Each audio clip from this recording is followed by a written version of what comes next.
नमस्कार, आप देख रहे हैं डीडी न्यूज पर हमारा नया कार्यक्रम राष्ट्रमंच, जिसमें हम करते हैं बड़े विषय पर बड़ी बहस। मैं हूं लाल चंद्र सिंह। सप्ताह के अंत में हम आपके लिए लेकर आते हैं ये विशेष कार्यक्रम, और आज की जो बड़ी बहस है वो है अटूट, अडिग, अदम्य सोमनाथ। तो क्या है सोमनाथ मंदिर का इतिहास, और किस तरह से ये सोमनाथ मंदिर पर जो महमूद गजनवी के हमले हैं वो 1000 साल पूरे हो गए, क्योंकि 1026 में पहला आक्रमण हुआ था और अब 2026 चल रहा है। तो पूरे 1000 साल की यात्रा कैसी रही है, और फिर कि जब स्वतंत्रता प्राप्ति के बाद इसका पुनर्निर्माण हुआ, जीर्णोद्धार हुआ, तो देश के प्रथम प्रधानमंत्री पंडित जवाहरलाल नेहरू को क्या क्या आपत्तियां थी, इस पर आज हम राष्ट्रमंच में बात करेंगे।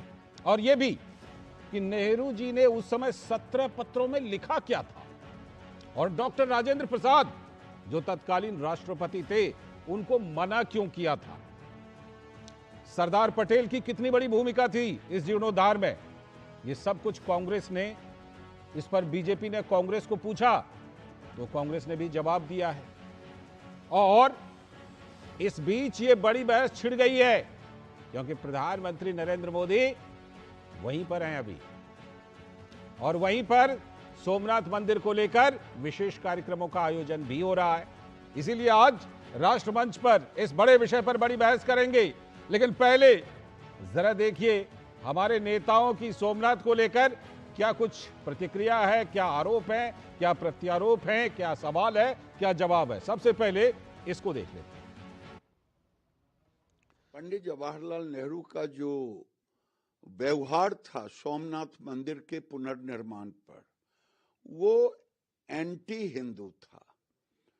उन्होंने 17 बार चीट पत्र लिखा, राजेंद्र बाबू को मना किया, सरदार पटेल से भिन्नता हो सकती है उनका, ये सब मिला करके देखा जाता है वो एंटी हिंदू उनका एटीट्यूड रहा, और ये दुर्भाग्यपूर्ण रहा।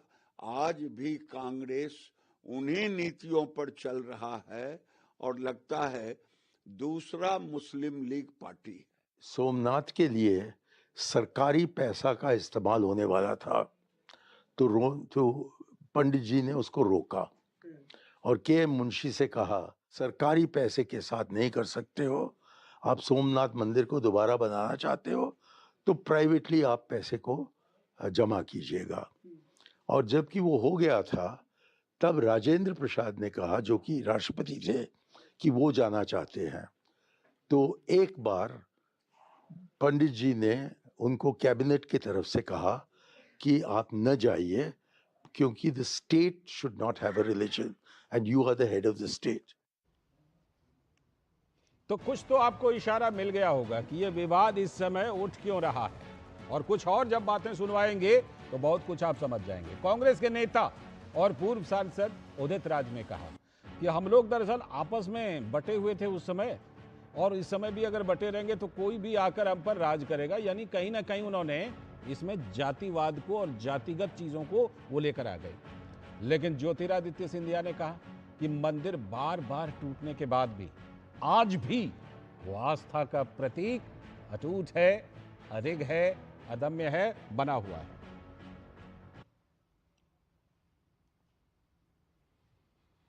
तोड़ने में कौन सारी जातियों को अलग कर दिया, एक जात की रक्षा करने की जिम्मेदारी थी। तो उसी व्यवस्था, उसी आइडियोलॉजी पर ये चल रहे हैं। तो हमारी कमजोरी थी, हम बटे रहेंगे। अब अगर पड़ोसी हमारा कमजोर है तो भी लोग अटैक करते। किस तरीके से सोमनाथ का हमारा मंदिर बार बार आक्रांताओं के शिकार होने के बावजूद दोबारा एक नक्षत्र की तरह बार बार उभरा है, 17 बार नष्ट होने के बाद भी। और प्रधानमंत्री जी की जो सोच और विचारधारा है कि भारत अपने केवल आर्थिक शक्ति के आधार पर नहीं, लेकिन आध्यात्मिक शक्ति के आधार पर भी अग्रसर होगा। प्रधानमंत्री जी के नेतृत्व में वो आध्यात्मिक शक्ति भारत की दोबारा स्थापित हो रही है। वहीं बीजेपी के प्रवक्ता और सांसद सुधांशु त्रिवेदी ने कहा कि आज प्रधानमंत्री नरेंद्र मोदी के नेतृत्व में सोमनाथ का संकल्प पूरा हो रहा है।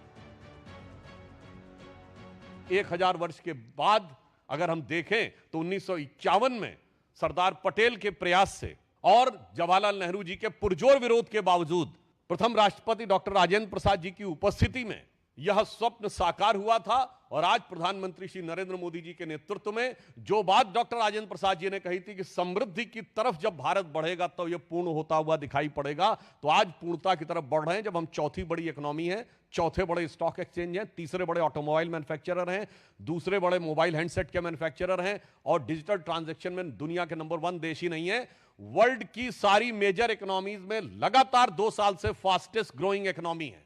अर्थात जो सोमनाथ के संकल्प का विचार था वो आज चरितार्थ होता हुआ नजर आ रहा है। तो आपने नेताओं की बातें सुन ली और आपको बहुत कुछ पता चल गया होगा कि ताजा इस समय इसको लेकर विवाद क्यों है। इस पर हम करेंगे आगे चर्चा और बड़ी बहस करेंगे, लेकिन इस समय हम आपको सीधे सोमनाथ ही लिए चलते हैं, जहां से हमारे संवाददाता अश्विनी मिश्र जुड़ चुके हैं। अश्विनी, आपकी रिपोर्ट भी हमने देखी थी अपने चैनल पर, बहुत शानदार रिपोर्ट थी।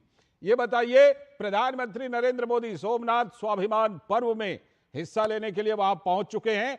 क्या कुछ प्रधानमंत्री का कार्यक्रम है और ये जो ऐतिहासिक अवसर है इसमें वहां पर क्या क्या विशेष आयोजन है? अश्विनी जी लालचंद, आज भारत के इतिहास का साक्षी सोमनाथ रहा। मैं दृश्य भी दिखाऊंगा और दर्शकों को बताता भी रहूंगा। देखिए कितना विहंगम दृश्य है, कितना गर्वोन्नत ये भगवान शिव का प्रासाद है, कितना जबरदस्त ये 12 ज्योतिर्लिंगों में प्रथम ज्योतिर्लिंग है। किस तरीके से धर्मध्वजा यहाँ पर लहरा रही है, वह धर्मध्वजा जो विश्व कल्याण की बात करती है, वह धर्मध्वजा जो वसुधैव कुटुंबकम की बात करती है, सर्वधर्म संभाव की बात करती है, और वह धर्मध्वजा जो भारत माता के लिए, अपने नैतिक मूल्यों के लिए, अपनी सभ्यता के लिए, अपनी संस्कृति के लिए, अपने संस्कार के लिए सर्वोच्च न्यौछावर कर देने के लिए प्रेरित करती है। लालचंद जी, ये महज ज्योतिर्लिंग भगवान शिव का स्वरूप तो यहाँ पे है ही है स्वयंभू रूप में। ये इस बात का प्रमाण है कि कैसे प्रहार पर पुनरुत्थान की जीत होती है, कैसे बर्बरता पर, क्रूरता पर सहिष्णुता की जीत होती है। ये प्रमाण है इस बात का कि कैसे विध्वंसकारी मानसिकता अंततः विध्वंस उसकी होता है, कैसे सृजन विनाश पर सृजन जो है पर अपना विजय सुनिश्चित करता है। मैं यहाँ के भी दृश्य दिखाऊंगा। प्रधानमंत्री जी के कार्यक्रम के बारे में आपने पूछा है। प्रधानमंत्री जी यहाँ 6 बजे के आसपास आएंगे इस सोमनाथ परिसर में। 8 बजे के आसपास यहाँ पिछले 8 तारीख से 72 घंटों का अखंड ओंकार मंत्र का जाप हो रहा है। हजारों बटुक यहाँ पर ओंकार मंत्र का जाप कर रहे हैं जी। उसमें वो उसके साक्षी बनेंगे, सहभागी बनेंगे, जप करेंगे और राष्ट्र निर्माण की जो उनकी प्रतिबद्धता है, जो राष्ट्र कल्याण और विश्व कल्याण के प्रति उनके योगदान है, उसमें कहीं ना कहीं और ज्यादा वो प्रतिबद्धता प्रगाढ़ होगी। एक चीज मैं और कहूंगा, अवश्य कल यहाँ पर शौर्य यात्रा का आयोजन किया गया है। 9:15 बजे के आसपास शौर्य यात्रा का आयोजन किया जाएगा 108 अश्वारोहियों के जरिए, और साथ ही साथ उस शौर्य यात्रा समर्पित होगी उन सहस्त्र बलिदानियों के लिए जिन्होंने अपने आस्था की इस अजस्र प्रवाह को सतत बनाए रखा, सदियों तक बनाए रखा। निरंतर प्रहारों के बाद भी जिस तरीके से कहा जाता है कि सागर की उत्ताल तरंगों में जो गर्जन होता है, वो गर्जना कहीं ना कहीं सुनाई देती है। भले वो सांस्कृतिक संघर्ष का केंद्र बिंदु से रहा हो सोमनाथ, लेकिन आज हमारे स्वाभिमान का सर्वोच्च मानबिंदु है सोमनाथ। निश्चित तौर से परम पुरुषार्थ का, शौर्य का, सृजन का, निर्माण का, नवनिर्माण का, नवजागरण का और नए भारत के निर्माण का भी अभ्युदय कहीं न कहीं इस सोमनाथ स्वाभिमान यात्रा में दुनिया देखेगी आज और कल, जब प्रधानमंत्री यहाँ अनेक कार्यक्रमों में शामिल होंगे। बिल्कुल, और डीडी न्यूज के प्लेटफॉर्म पर आप वहां से जिस तरह से सोमनाथ की गौरव गाथा दिखा रहे हैं, जिस तरह से अच्छे अच्छे शब्दों का बहुत सुंदर प्रयोग कर रहे हैं अश्विनी, और अभी आपने वो विहंगम दृश्य भी दिखाया। मैं आज जब इस प्रोग्राम का टाइटल रख रहा था तो कहीं न कहीं इस विहंगम दृश्य से इसका मेल होता है। अटूट, अडिग, अदम्य सोमनाथ, जो आपने वहां से विहंगम दृश्य दिखाया। सोमनाथ की जो यात्रा है, 1000 साल पूरे हो गए उस पहले आक्रमण को आज भी सोमनाथ की पताका जिस तरह से वहां पर लगातार लहरा रही है, फहरा रही है, उससे आप वहां पर वातावरण में कैसा महसूस कर रहे हैं? क्योंकि प्रधानमंत्री नरेंद्र मोदी, जैसा आपने बताया, उनके वहां पर कई कार्यक्रम हैं। जी, मैं अपने सहयोगी कैमरामैन विनोद ओझा से दिखाऊंगा, इन और दृश्यों को आप दिखाते रहें, ज़्यादा से ज़्यादा दर्शक देखना चाहेंगे। गुंजायमान है लालचंद, अगर देखें तो ओंकार ध्वनि से। ओंकार वह ध्वनि जो कि इस सृष्टि की प्रथम ध्वनि है, जो कि ब्रह्म स्वरूप निनाद की ध्वनि है, जो ईश्वर के स्तुति की प्रथम शब्द है।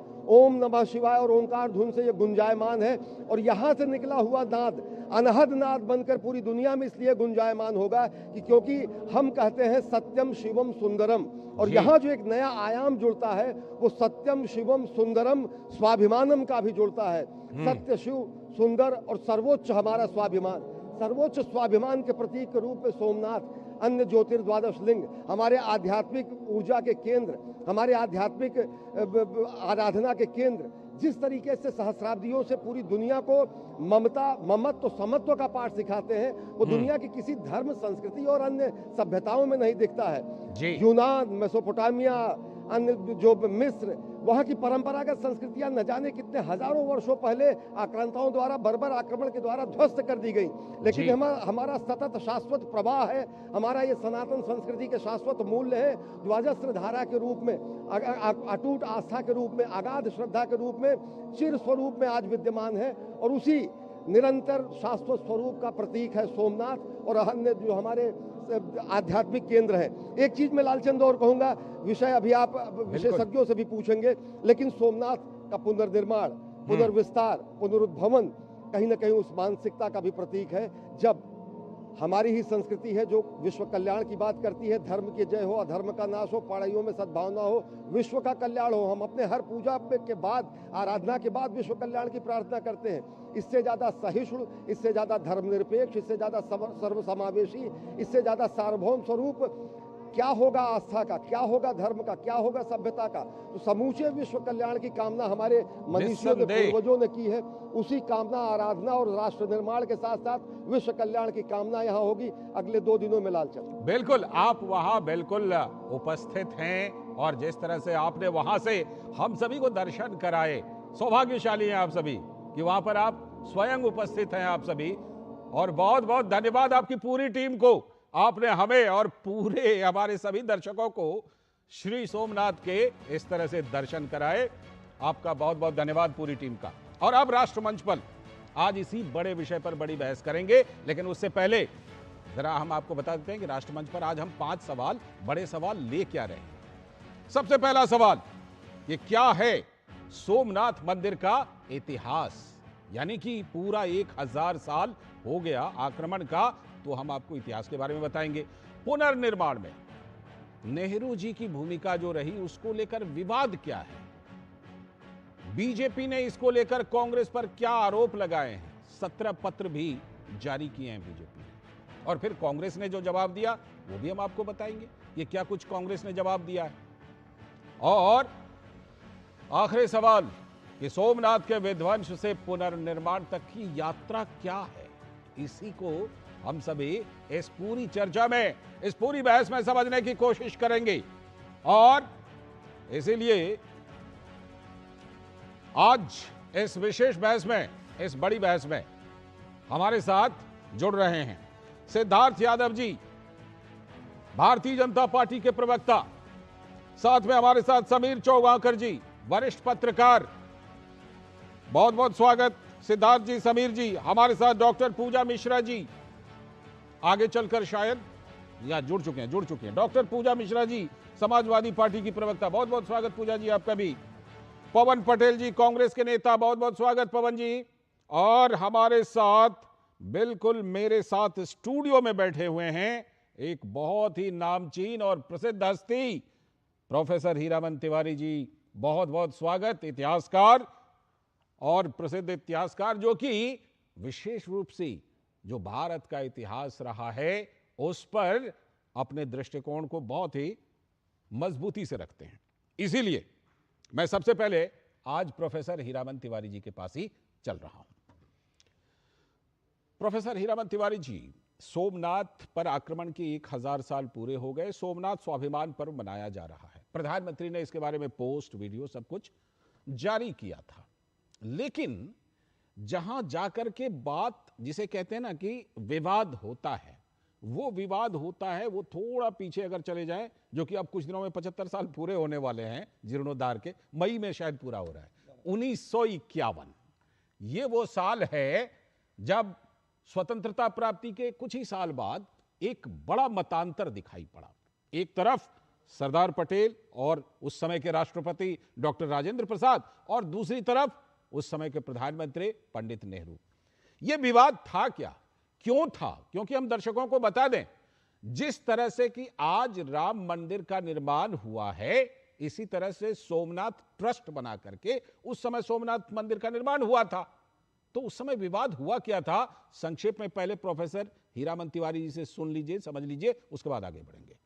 सबसे पहले दो बातें कहूँगा। बहुत बहुत आभार लालचंद जी, आपने अपने कार्यक्रम में मुझे बुलाया, स्वागत। और आप इतने सुंदर एंकर हैं। और उसी के साथ में ये कहना चाहता हूँ कि आपने बिना स्क्रिप्ट के अभी जो भूमिका दी थी, और जो आपने आज का जो विषय रखा है अटूट, अडिग और अदम्य, ये एक रोमांचकारी विषय है जी। और दूसरी बात मैं कहना चाहता था, आपको सभी श्रोताओं को मेरा नमस्कार, और विश्व हिंदी दिवस है, इसके लिए आप सभी को बहुत बहुत बधाई। आपको भी शुभकामनाएं। और आपने पूछा कि ये एक इतिहास, आपने बोला कि 1000 वर्ष पूरे हो गए हैं कल, आक्रमण के 8 तारीख को पूरे हो गए। 7, 8, 9, 10 को वहां पर तांडव जो किया था जी महमूद गजनी ने, उसके 1000 वर्ष पूरे हो गए। लेकिन आपकी रिपोर्ट में भी कहा गया, और मिश्रा जी ने भी अभी वहां से बताया, आप स्वयं कह रहे थे कि जो ये अदम्य साहस है, अदम्य विश्वास है भारतीय जनता का, भारतवंशियों का, उसके कारण 4 बार बहुत एक तरह से आक्रांताओं ने इसको तोड़ा, और बार बार मंदिर का पुनर्निर्माण हुआ। तो पुनर्निर्माण और पुनर्जागरण की जो ये कहानी है, जो इतिहास आपने बताया, ये 20वीं शताब्दी में स्वतंत्रता के बाद का जो विवाद है उस पर की चर्चा आप करेंगे ही। लेकिन 1026 में महमूद गजनवी वहाँ जाता क्यों है? वो इसलिए जाता है कि उसको बताया जाता है उसके एक इतिहासकारों के एक वर्ग है जिन्होंने लिखा है कि उसको, वो लोलुप था, लालची था धन का, धन लेने गया था, धन लेकर के चला आता, मंदिर नहीं टूटता, हमारे शिव की प्रतिमा नहीं टूटती, तब तो बात समझ में आती। लेकिन आपको इतिहास, दो बड़े बड़े इतिहासकार तत्कालीन जो हैं, अल-तुत्शी और अल-बिरूनी, जिन्होंने अरबिक में लिखा है, उसके साथ चलते थे जी। उन्होंने लिखा, वो चाहता था कि उसके नाम के आगे जो टाइटल लगे, जो उपाधि लगे, वो बुत शिकन होने चाहिए। अच्छा, इसी से जुड़ी हुई एक बात है कि क्या उनको बहुत सारी स्वर्ण मुद्राएं जो है उसका प्रस्ताव किया गया था कि आप शिवलिंग को ना तोड़ें, और ये वहाँ के जो प्रीस्ट थे, वहाँ के जो पंडित थे, वहाँ के जो उसके कर्ता धर्ता थे, उन सब ने प्रार्थना की थी, आपको धन चाहिए, सारा धन ले जाइए, जितना चाहिए ले जाइए, लाद कर धन तो ले गया, लेकिन आप इसको छोड़ दीजिए।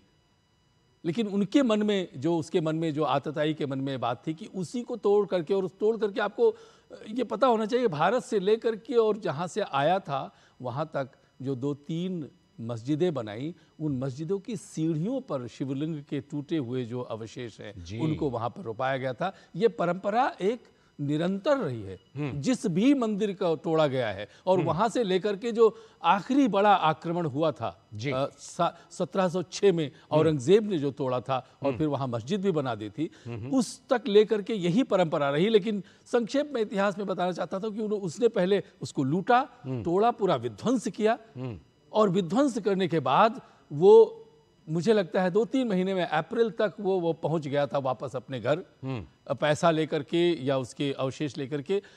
सबसे बड़ी बात जो वहाँ पर हुई थी सोमनाथ में 1026 में, जिसके 1000 वर्ष पूरे हुए हैं, कि कम से कम 50,000 लोगों का वहाँ पे कत्लेआम हुआ था, उनको मारा गया था। और वो कौन से लोग थे?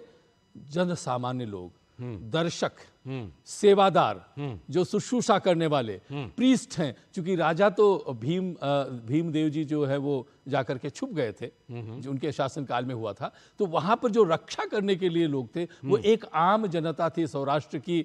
और इसीलिए मुझे स्मरण आता है वो एक जो काव्य है हरिवंश राय बच्चन का कि लहर सागर का नहीं उद्गार उसकी विकलता है। जो सोमनाथ मंदिर के पास में जो सागर की लहरें हैं वो पिछले 1000 वर्ष से यही उद्गार कर रही कि हम उठेंगे, चरई वेती हम उठ करके चलेंगे। कितनी बार भी विध्वंसकारी आए, लेकिन इस देश की धरती में और शिव की उस मूर्ति में ये एक आभा है कि वो बार बार उठेंगे। लेकिन इतिहास जो है वो रक्त रंजित रहा है, बहुत ही कष्टकारी रहा है। तो इस प्रकार से तोड़ करके 50,000 लोगों को उसने मार दिया और धन लेकर के चला गया। आपने जो प्रश्न पूछा था उससे कहा गया था कि आप धन लीजिए, जाइए, और उसके बाद मैंने इसलिए बीच में थोड़ा सा आपको हस्तक्षेप किया क्योंकि हमारे बहुत सारे ऐसे तथाकथित बुद्धिजीवी, मैं तथाकथित कह रहा हूं इसलिए क्योंकि वो उनका तर्क रहता है कि वो तो आए थे, धन के लिए आए थे, इसके लिए उन्होंने आक्रमण किया था। जी बिल्कुल ठीक आपने कहा। एक जिस पुस्तक का, जिस इतिहासकार का आप उल्लेख कर रहे हैं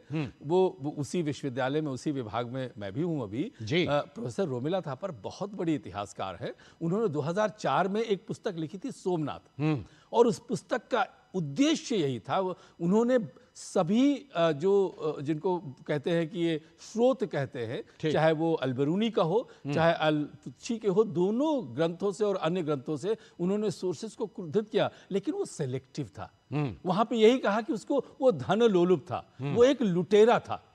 लेकिन यदि लुटेरा था तो जो मंदिर को विध्वंस क्यों किया? क्योंकि मंदिर की प्राचीर पर, मंदिर के कोटर पर, मंदिर के भीतर कोई वहां पर सिपाही कोई गन और मशीन गन के लेके तो नहीं बैठे हुए थे, तो उसको विध्वंस कर दिया था, कलश को विध्वंस कर दिया था, वो जो शिवलिंग है उसको तोड़ दिया था। तो ये जो इतिहास, बहुत सुंदर पुस्तक, उसकी प्रशंसा भी की जाती है विदेशों में, क्योंकि वो बहुत अच्छा लिखती हैं और उन्होंने स्रोत अच्छे ढूंढे हुए हैं। लेकिन जो हम लोग पढ़ते तो देखते हैं कि स्रोत में क्या हम चुनते हैं। ईएचकार ने कहा था जो लेखक होता है उसको लगता है कि किस स्रोत को हम लोग कैसे उसको समझाएं और तो कैसे छोड़ दें, कैसे छोड़ दें। तो इस प्रकार के इतिहास का प्रारंभ हुआ था। और वो लिखी कब गई थी? वो जो पिछली एनडीए सरकार थी उसके दौरान उन्होंने लिखना प्रारंभ किया था और 2004 में उसका प्रकाशन हुआ था। आप ये समय देख लीजिए कि किस प्रकार से जो चाहे वो मुगल बाद में आए, उसके पहले 4 बार तो आप देखिए 1026 से लेकर के और 1706 तक 4 बार तो बड़े लेवल पे विध्वंस हुआ है। जी, मैं लौटता हूं आपके पास और उसके पहले जरा समीर चौगांवकर जी के पास। समीर चौगांवकर जी, जिस तरह से कि ये सोमनाथ मंदिर की बात अगर करें, स्वतंत्रता के बाद जिस विवाद को लेकर के मैंने अभी प्रोफेसर तिवारी जी को पूछा था कि उस समय आखिर ये क्यों हुआ, क्योंकि इसी तरह से जैसे अभी राम मंदिर का निर्माण हुआ है, उस समय सोमनाथ ट्रस्ट ने मंदिर का निर्माण करवाया, सरकारी पैसे का तो उस समय भी प्रयोग नहीं हुआ था। तो क्यों ये हुआ कि राष्ट्रपति जी उस समय के वहां पर ना जाएं? फिर सरदार पटेल जी, डॉक्टर राजेंद्र प्रसाद जी, उनका विचार एक तरफ और उस समय के प्रधानमंत्री पंडित नेहरू जी का विचार एक तरफ, क्यों हुआ ऐसा? देखिए लाल जी, हमें देश के पहले गृह मंत्री सरदार वल्लभ भाई पटेल जो खुद गुजरात से आते थे, उनका धन्यवाद अदा करना चाहिए और उनका हमें आज स्मरण करना चाहिए कि सरदार पटेल के कारण आज सोमनाथ का मंदिर जो आज हमें भव्य दिख रहा है, उस समय उसकी जो पहली बार जो उसकी पुनर्स्थापना हुई थी, उसका जो कंस्ट्रक्शन का काम हुआ था, वो सरदार पटेल के इच्छा शक्ति के कारण हुआ था। नेहरू जी नहीं चाहते थे, ये सर्वविदित है, तमाम चिट्ठियां सार्वजनिक हो चुकी है, ये सारे पब्लिक डोमेन के इसके अंदर है। लेकिन दुर्भाग्य से पटेल साहब का निधन हो जाता है, उसके बाद मुंशी साहब को जिम्मेदारी मिलती है। मुंशी जी जिस तरीके से उसको लेकर जाते हैं, राजेंद्र प्रसाद जी अड़िग होते हैं कि नहीं ये होना चाहिए। और उस समय जो राष्ट्रवादी विचारधारा थी, जो चाहते थे कि हमारा जो इतिहास जिस तरह के साथ मंदिरों के साथ किया गया है उसे फिर से स्थापित करना है, क्योंकि अब देश स्वतंत्र हो गया है, अब किसी मुगल का राज नहीं है, अब किसी अंग्रेज का शासन नहीं है, अब भारत सरकार का संविधान का शासन है। अब भारत की जो सनातन संस्कृति रही है उसके साथ जो मुगलों ने किया, जो अंग्रेजों ने किया, अब हमारे देश के शासन में हम इसे स्थापित करेंगे।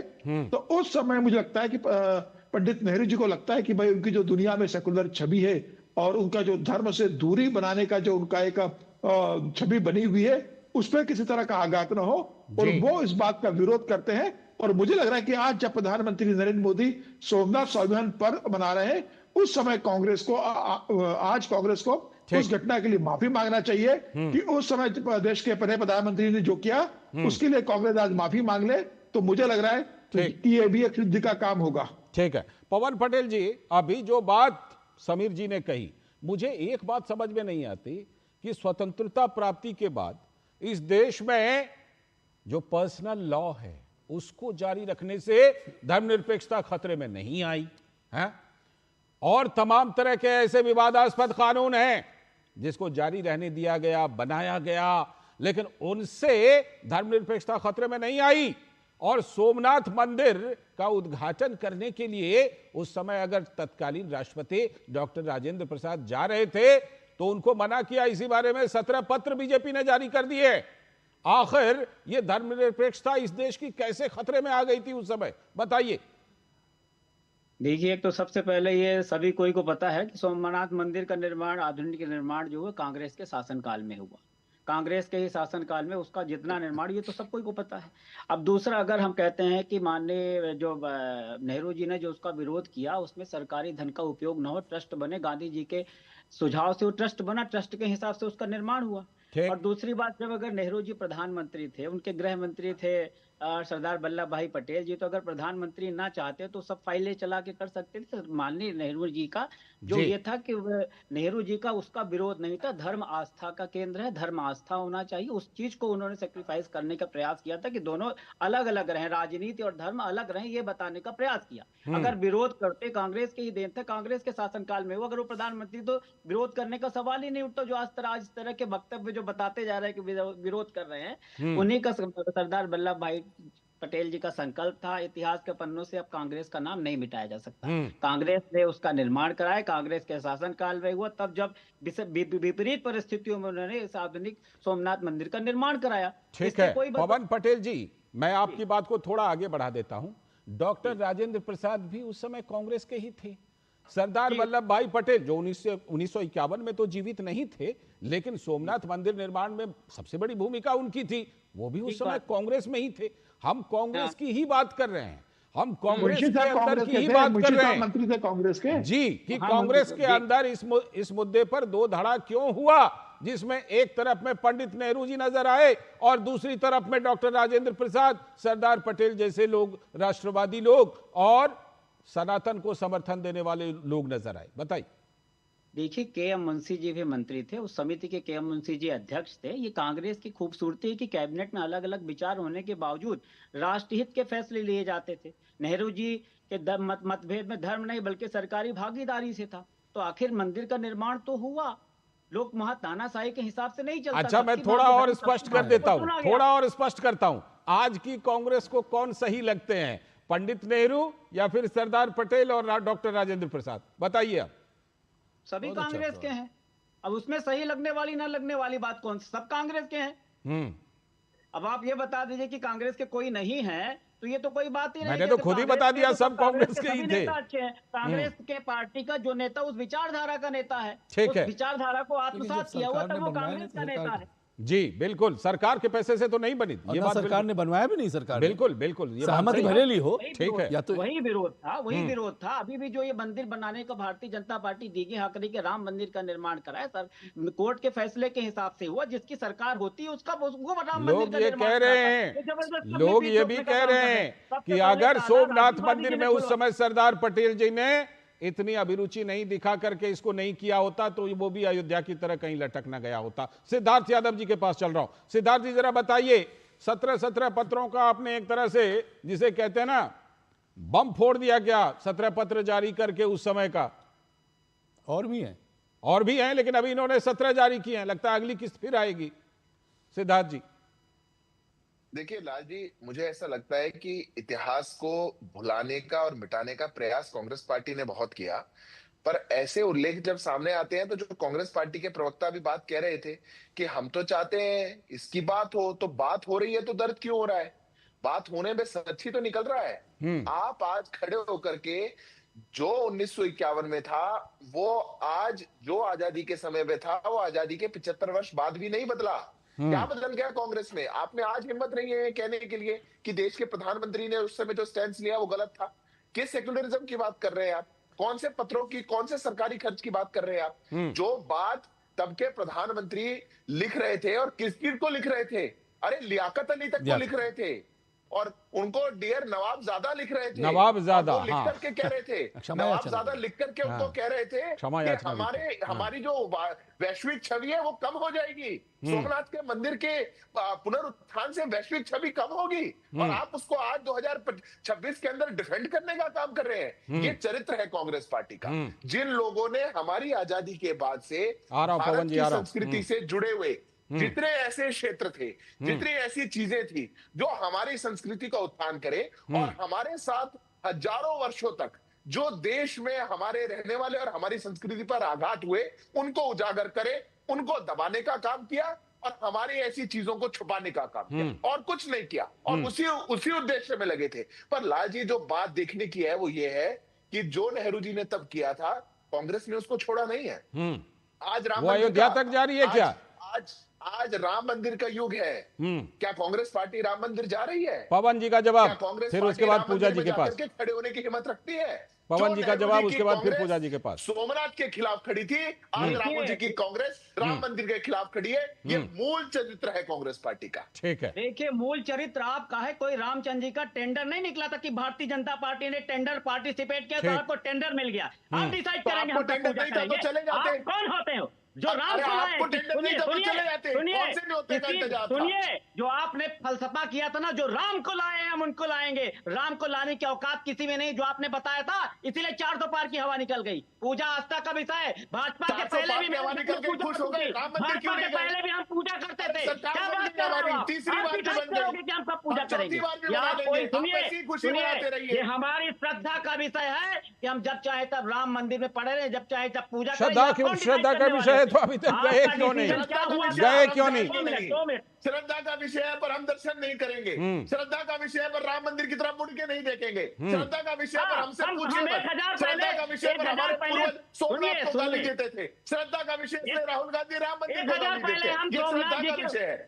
1000 साल पहले सोमनाथ जी के स्वाभिमान की बात करेंगे। ठीक है, अब मैं डॉक्टर पूजा मिश्रा जी के पास चलता हूँ। डॉक्टर पूजा मिश्रा जी के पास। पी करके मर जाते हैं। ठीक है, अब रुक जाइए आप लोग, बच्चे मर जाते रुक जाइए।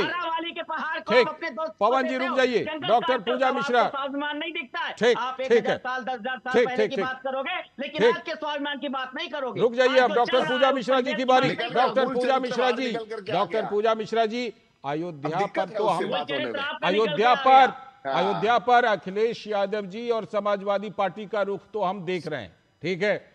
सोमनाथ पर भी क्या वही रुख है पार्टी का?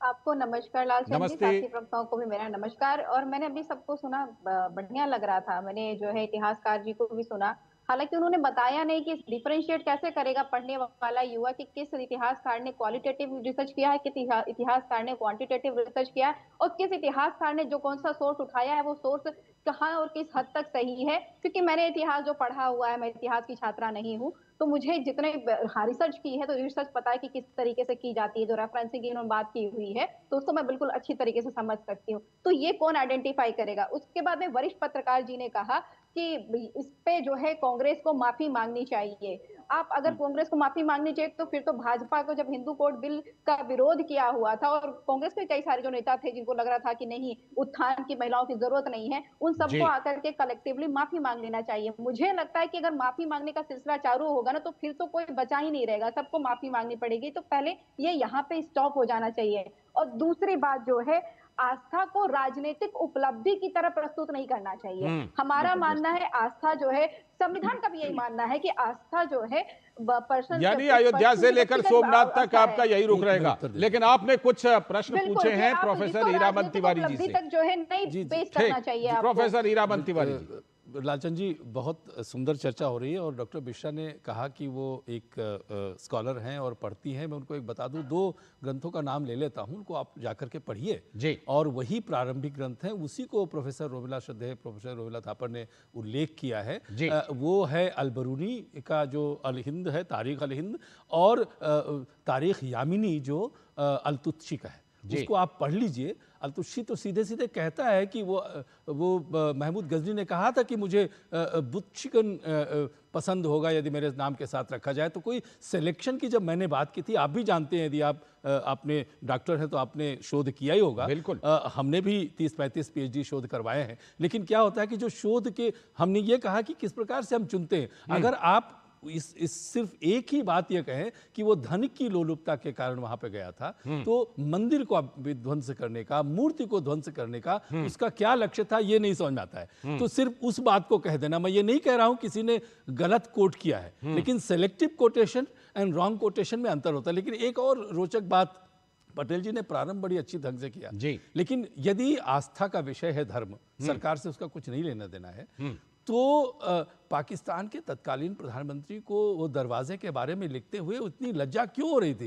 एक जो मुस्लिम परस्त देश था, जो मुस्लिम इस्लाम के नाम पर बना था, हमारे देश के प्रथम बड़े प्रधानमंत्री, इतने पूज्य प्रधानमंत्री, उनको ऐसे प्रधानमंत्री से किस लिए लिखना था कि आप चिंता न कीजिए, जो है ये धर्म का विषय है? भाई वो तो इस्लामिक देश था ही, हम तो सेक्युलर देश है ना, हम धर्म निरपेक्ष, पंथ निरपेक्ष देश हम हैं, तो उनको तो सभी धर्मों का समान सम्मान करना चाहिए। यानी कि आपको लगता है अपोलोजेटिक होने की कोई जरूरत थी नहीं। पवन पटेल जी का जवाब, उसके बाद फिर जल्दी से बाकी लोगों की भी प्रतिक्रिया। पवन पटेल जी।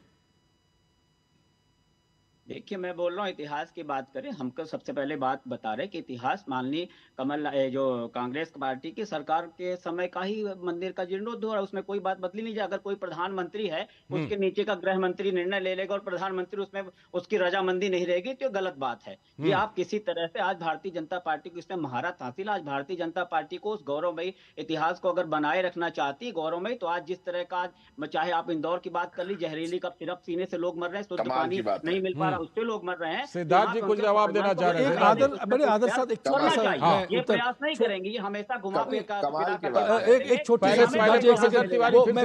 पटेल जी बड़ी अच्छी बात कह रहे हैं, लेकिन मैं ये कहना चाहता था कि वो सरकारी कार्यक्रम नहीं था मंदिर के निर्माण का जी। ये बात अलग है कि KM मुंशी जी हों या गृह मंत्री तत्कालीन उप प्रधानमंत्री अपने सरदार वल्लभ भाई पटेल जी हों, उन्होंने किया होगा। लेकिन यदि सरकारी होता तो बार बार वो क्यों पत्र लिखते लोगों को, वो फॉरेन सेक्रेटरी को, फॉरेन मिनिस्टर। सिद्धार्थ जी का जवाब।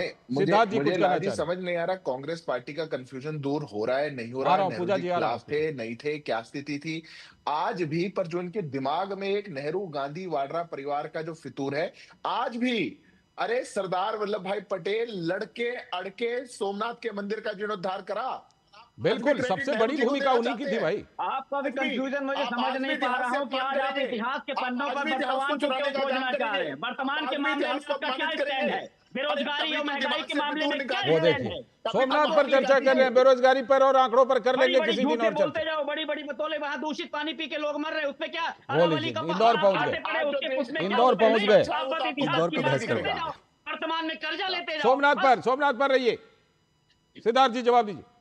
नहीं, मेरे को लाल जी, मेरे को इस बात पर आपत्ति है, जिन लोगों ने इतिहास के अंदर भी इतिहास के साथ अपमानित किया, इतिहास में आज तक आजादी के बाद तक भी बच्चों को गलत बात पढ़ाई। अभी तो एक प्रवक्ता आपके चैनल पर कह ही रही है कि उन्होंने जो इतिहास पढ़ा उनको पता नहीं उसमें क्या पढ़ा दिया। वो कांग्रेस पार्टी ने ही तो पढ़ा दिया उनको। जिन लोगों ने गजनी जैसे कह रहे पहले गलत किया फिर गलत पढ़ाया भी। पवन जी जो पेंशन लेते थे, जो संविधान की प्रतिज्ञा जलाई, जो तिरंगा अपमान किया, वही लेना चाहिए। वही इतिहास पढ़ाओ आप देश को, संघ का इतिहास पढ़ाइए कि संघ की क्या भूमिका थी। पेंशन लेते थे, माफी मांगने लिखते थे, वही इतिहास पढ़ाओ आप।